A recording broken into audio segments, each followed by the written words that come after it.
All right guys, the VZ58. I'm gonna show you guys the two different ways you can load it.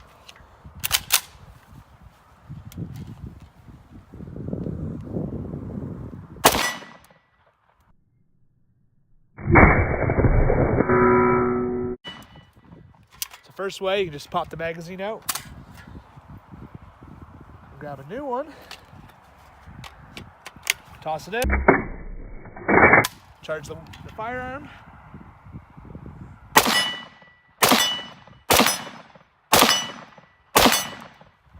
Okay, and the other way, grab a stripper clip, like an SKS one, put it in the groove. This is Canada, we can only put 5 rounds in there.